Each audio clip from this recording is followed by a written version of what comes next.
You know that feeling when people talk about China and it's all the Great Wall, pandas, and pollution? Like this massive country is just one big smoggy construction site with communist monuments? Yeah, we're fixing that today. If you've landed on Wanderlux Experience, you know we're not here to give you the same Beijing-Shanghai itinerary or tell you China is just factories and censorship.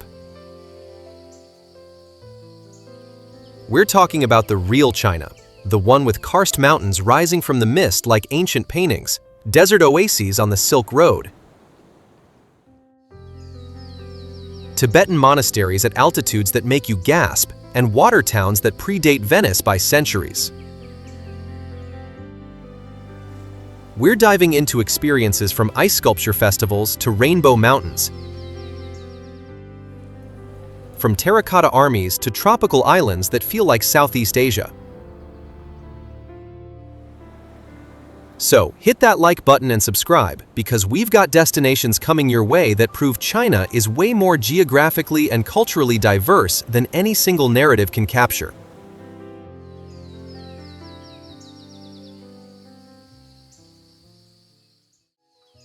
The Chengdu Panda Research Base is where you see giant pandas in a semi-wild environment doing what pandas do. Eating bamboo, lounging in the trees, and tumbling around like adorable black and white bears. The base breeds and studies pandas with the goal of reintroducing them to the wild. The pandas are most active in the morning when it's cooler and feeding time happens, so arrive when the gates open at 7:30 a.m. The base has different enclosures for adults, juveniles, and cubs, with the nursery being especially popular. Red pandas also live here, and they're arguably cuter, though less famous. Visit from October through May when pandas are more active. Summer heat makes them lethargic. The base is accessible by metro from Chengdu, making it an easy half-day trip. Chengdu itself is worth exploring for its spicy Sichuan cuisine and laid-back atmosphere. Would you visit the pandas? Let me know.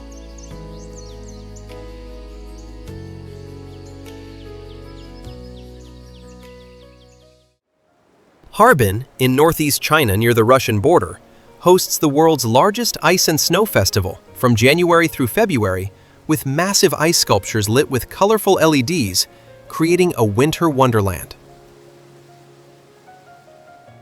The sculptures include full-size buildings, mythical creatures, and detailed recreations carved from ice blocks taken from the frozen Songhua River. The Ice and Snow World is the main site opening at night, when the illuminated sculptures are most impressive. The temperatures drop to -20 to 30 Celsius, making this a genuinely challenging winter destination. Proper Arctic gear is essential. The Russian influence from Harbin's history shows in the architecture, with the St. Sophia Cathedral being a beautiful Orthodox church. Visit in late January when the sculptures are complete, but the festival hasn't ended. Harbin shows China's extreme climate diversity and winter festival culture. Would you brave -30 for ice sculptures?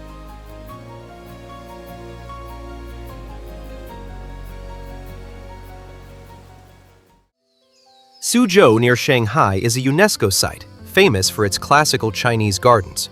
Over 50 gardens remain from the hundreds built by wealthy merchants during the Ming and Qing dynasties. The humble administrator's garden is the largest, with ponds, pavilions, rockeries, and that careful composition making the gardens look natural despite being entirely designed.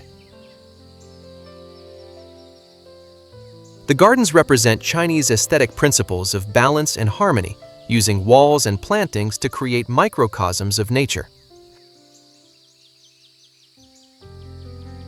Suzhou also has canals, earning it the nickname Venice of the East, though that comparison is overdone. Suzhou's canal character predates Venice. The Pingjiang Road historic area has traditional architecture along the canals, with shops and tea houses. The city's silk production history continues with silk museums. Suzhou makes an easy day trip from Shanghai, being 30 minutes by high-speed train. Visit in spring for flowers, or autumn for comfortable temperatures.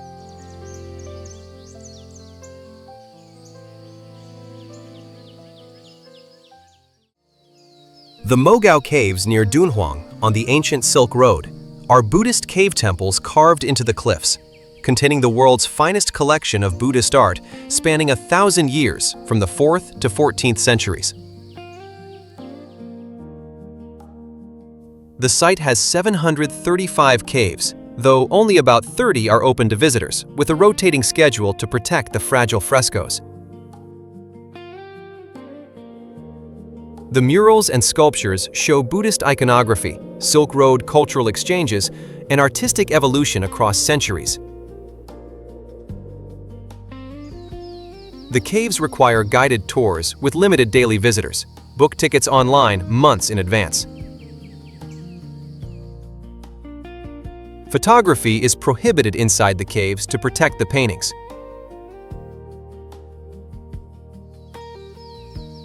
Dunhuang town has the Mingsha sand dunes and Crescent Lake, where the desert meets the oasis, creating dramatic scenery. Visit from April to June or September to October, avoiding the July-August extreme heat. MOGAO shows China's Buddhist heritage at its most spectacular.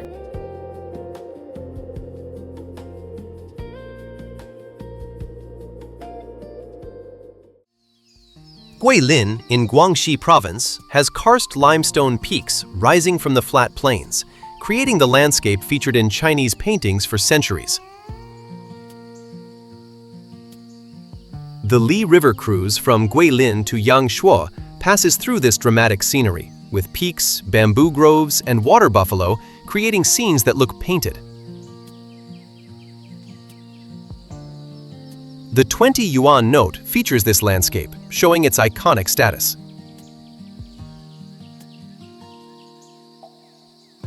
Yangshuo town has become touristy, but the surrounding countryside is spectacular for cycling through the rice paddies and villages. The Longji rice terraces north of Guilin are stepped fields climbing the hillsides. Visit in May for water-filled terraces reflecting the sky, or September for the golden harvest. Reed Flute Cave has illuminated limestone formations, though the lighting is garish.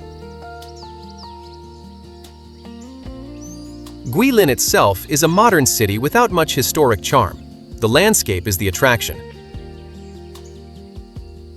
Visit from April to October for the best weather.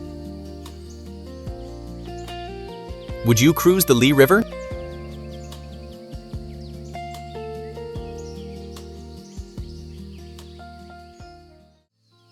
Xinjiang, in China's far northwest, is a vast region of deserts, mountains, and oases inhabited by Uyghur people. Turkic Muslims, whose culture differs dramatically from Han Chinese. Kashgar, near the Pakistan border, feels more Central Asian than Chinese, with the Sunday market, Eid-Ka Mosque, and the old town's mud brick architecture. The region's political situation is complicated, with government policies toward Uyghurs creating human rights concerns travelers should research. Turpan has the hottest temperatures in China, the Flaming Mountains' red cliffs, and ancient Silk Road ruins. URUMQI is the modern capital, with the regional museum housing the Tarim mummies. The Tian Shan Mountains offer hiking and Heavenly Lake. Xinjiang requires special permits for some areas, and traveling here means navigating security checkpoints. The food is Central Asian: lamb kebabs, naan, and polo rice. Visit from May to October, avoiding winter cold and summer heat.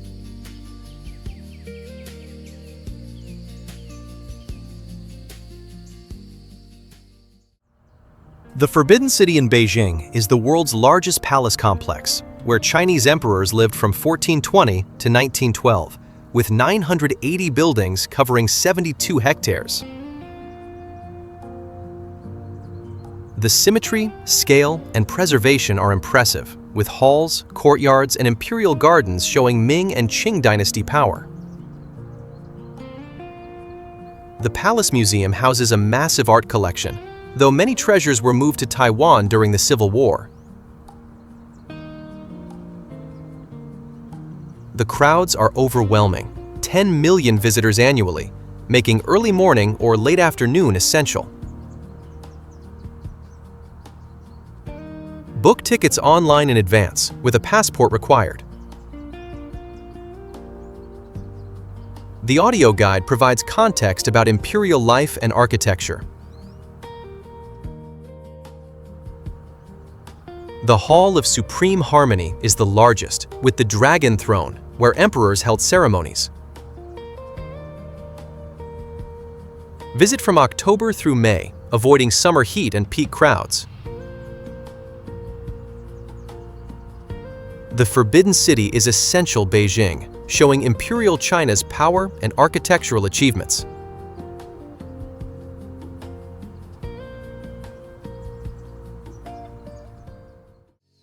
FENGHUANG Ancient Town in Hunan Province is a riverside town with Ming and Qing dynasty wooden houses built on stilts over the Tuojiang River, creating that picturesque water town atmosphere. The town has preserved its ancient character with cobblestone streets, wooden bridges, and traditional architecture, though it's become increasingly touristy. The best time to visit is early morning, before the tour groups arrive, or evening when the red lanterns illuminate the riverside buildings. The town charges an entrance fee for entering the Old Town area. Local Miao minority culture is present with traditional costumes and crafts sold in the shops. The riverside bars and restaurants have taken over many historic buildings. The town is atmospheric at night, with reflections in the water and traditional architecture lit up. Visit in spring or autumn for comfortable weather, avoiding the summer heat and crowds. FENGHUANG shows traditional Chinese water town character, though heavy tourism has changed its authentic feel.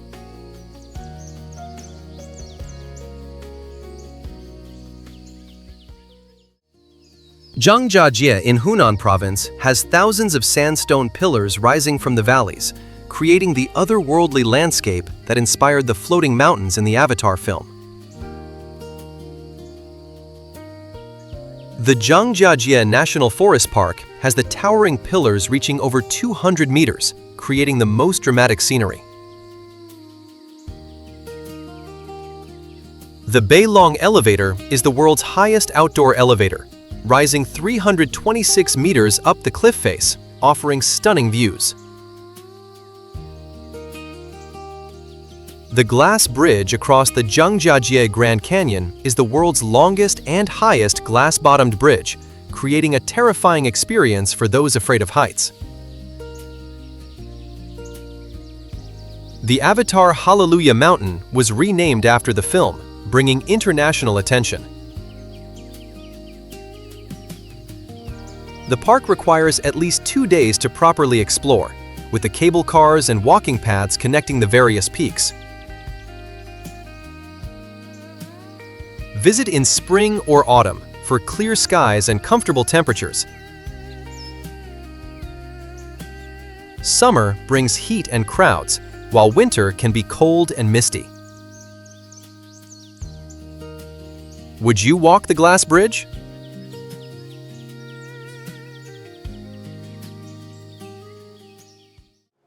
Tibet is the autonomous region on the Tibetan Plateau, averaging over 4,000 meters elevation, with the capital, Lhasa, being home to the Potala Palace, the Dalai Lama's former winter residence, dominating the city from its hilltop.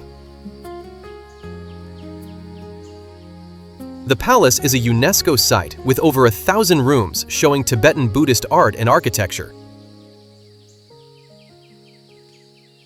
The Jiuzhaigou Temple is Tibet's most sacred temple, with pilgrims prostrating around the building in devotion. The Barkhor street circuit around the temple is filled with shops selling religious items and traditional goods.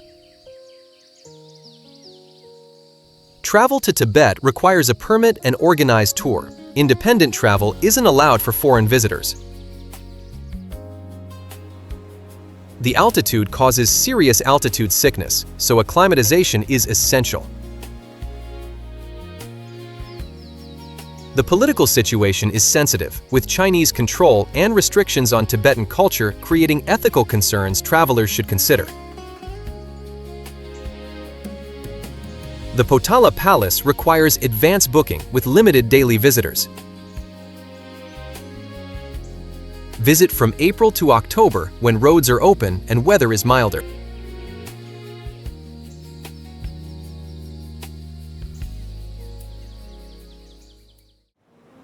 Hainan Island in the South China Sea is China's tropical island with beaches, resorts, and that escape from mainland China's cold winters.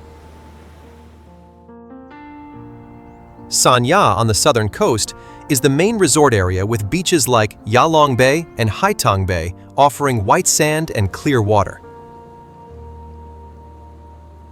The island attracts domestic Chinese tourists escaping winter, making it crowded during Chinese New Year and holidays. The beaches and resorts feel somewhat generic compared to Southeast Asian alternatives, though they're more convenient for Chinese travelers. The Nanshan Temple has a massive statue of Guanyin on the coast, visible from kilometers away. The island's interior has rainforest and Li and Miao minority villages. The duty-free shopping attracts shoppers taking advantage of tax exemptions. The food is tropical, with seafood and coconut featuring prominently. Hainan is accessible by flight from major Chinese cities. Visit from November to April for the best weather, avoiding the typhoon season.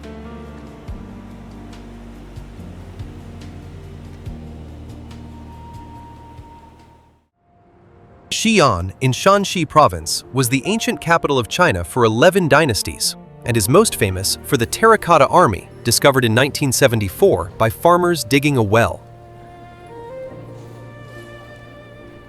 The site has over 8,000 life-size terracotta soldiers, horses, and chariots buried with Emperor Qin Shi Huang in 210 BC.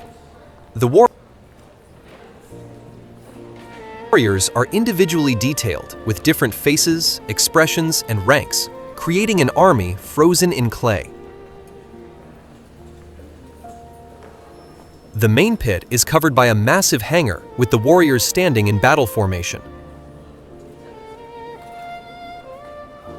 Pits 2 and 3 show warriors and horses in different arrangements. The site museum explains the discovery and ongoing excavation. The warriors are genuinely impressive, showing the scale of China's first emperor's ambitions. Xi'an City Wall is among China's best preserved, allowing you to cycle or walk the 14-kilometer circuit. Visit year-round, though spring and autumn have the best weather.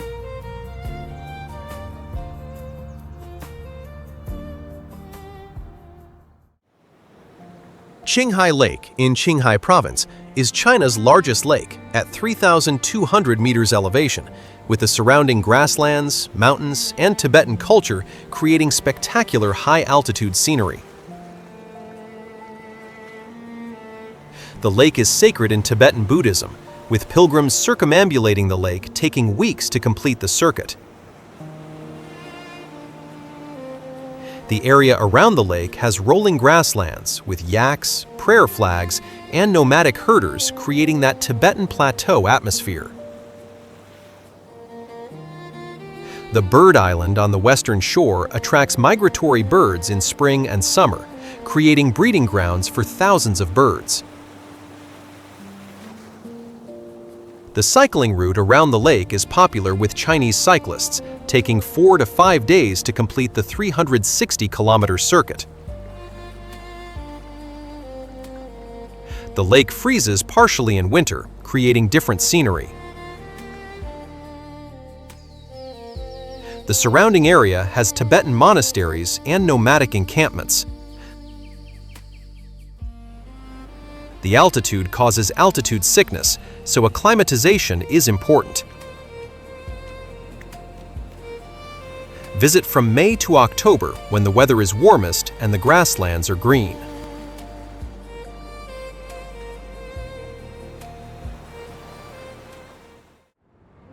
Shanghai is China's most cosmopolitan city, with the Bun's colonial architecture facing Pudong's futuristic skyline across the Huangpu River, creating that old meets new contrast. The Bund is Shanghai's iconic waterfront, with European buildings from when foreign powers controlled parts of the city. The Pudong side has the Oriental Pearl Tower, Shanghai Tower at 632 meters, and the Shanghai World Financial Center, creating an impressive modern skyline. The French concession has tree-lined streets, Art Deco buildings, boutiques, and cafes, showing Shanghai's international past. Nanjing Road is the main shopping street, packed with stores and neon signs. Yu Garden is a classical Chinese garden in the Old Town, surrounded by tourist shops. Shanghai has excellent museums, including the Shanghai Museum with ancient Chinese art. The food scene is diverse, with Shanghainese soup dumplings being essential. Visit from March to May or September to November, avoiding summer heat.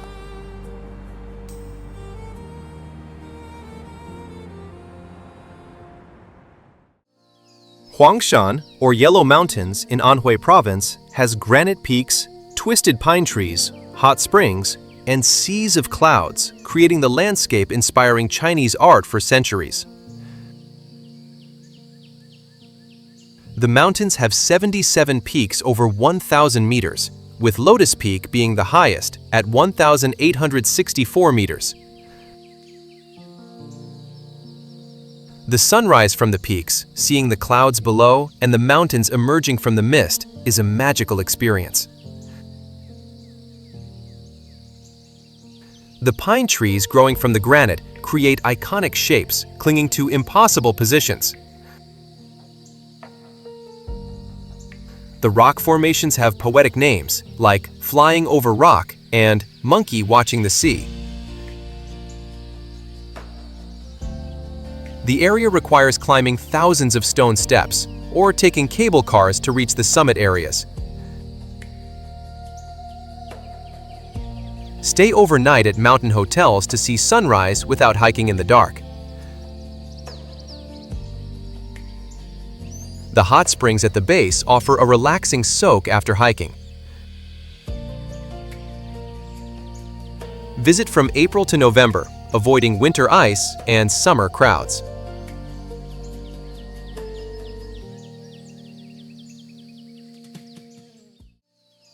The Great Wall of China is the world's longest wall, stretching over 21,000 kilometers, with the most visited sections near Beijing being Badaling, Mutianyu, and Jinshanling. Badaling is closest to Beijing and most restored, making it crowded but accessible.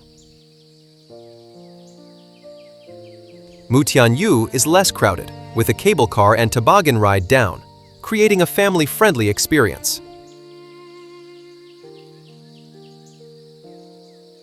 Jinshanling is more rugged and authentic, with watchtowers and wall sections showing various states of preservation.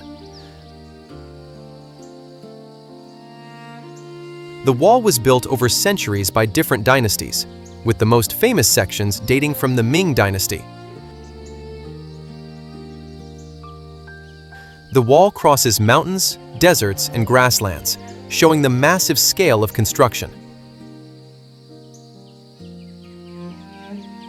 The Simatai section near Jinshanling offers overnight stays and night illumination, creating a unique wall experience. The remote sections like Gubeiku have unrestored wall with minimal tourists for adventurous hikers. Visit in spring or autumn for comfortable weather, avoiding summer heat and crowds.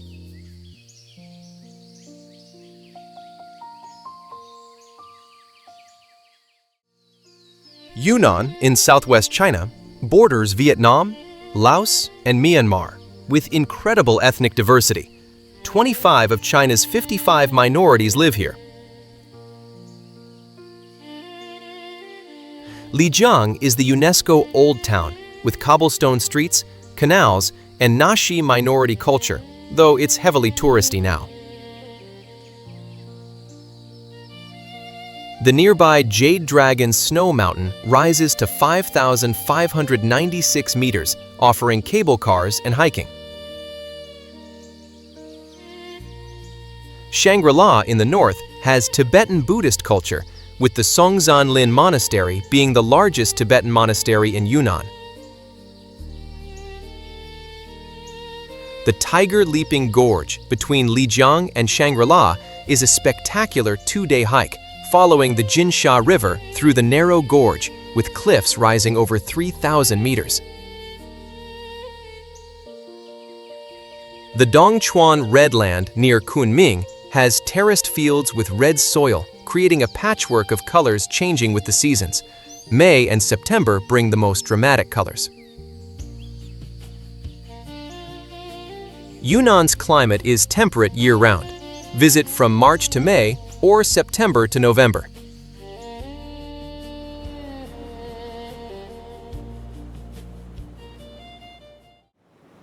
Jiuzhaigou in northern Sichuan is a UNESCO valley with turquoise lakes, waterfalls, and autumn colors, creating the scenery that seems too beautiful to be real. The valley's name means Nine Village Valley, referring to the 9 Tibetan villages, though only 3 remain inhabited.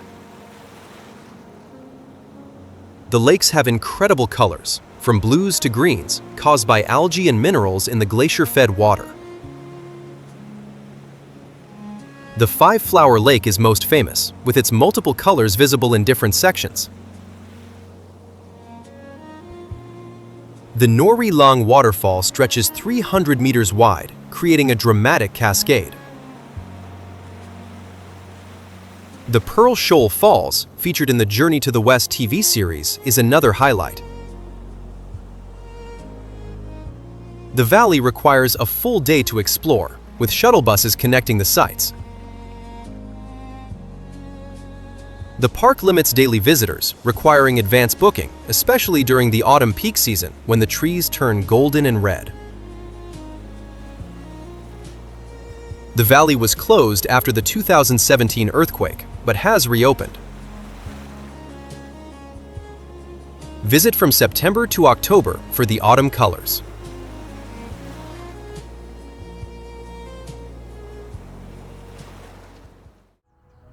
Hangzhou in Zhejiang Province is famous for West Lake, a UNESCO site that's inspired poets and artists for centuries with its willow-lined shores, pagodas, and bridges, creating a classical Chinese landscape. The lake has several causeways crossing it, with the Su Causeway and Bai Causeway being most famous for walking or cycling. The Leifeng Pagoda offers views across the lake and surrounding city. The Lingyan Temple is one of China's most important Buddhist temples, with rock carvings and ancient trees creating a serene atmosphere. The tea plantations surrounding Hangzhou produce Longjing Dragonwell green tea. Visit in spring for the harvest.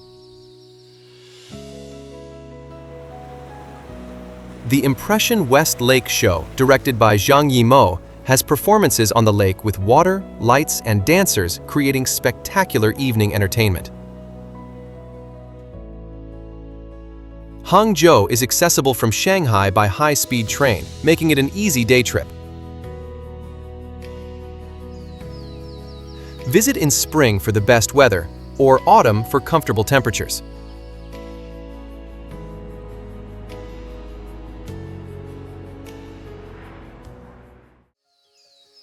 So, there you have it.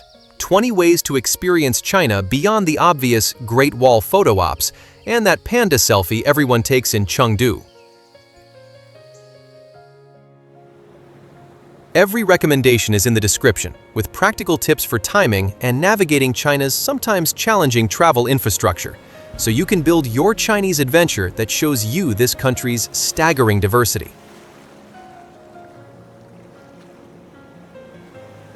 China is continental in scale, 9.6 million square kilometers, and contains everything from Tibetan Buddhist culture to tropical beaches to desert oases, creating the most diverse country in Asia.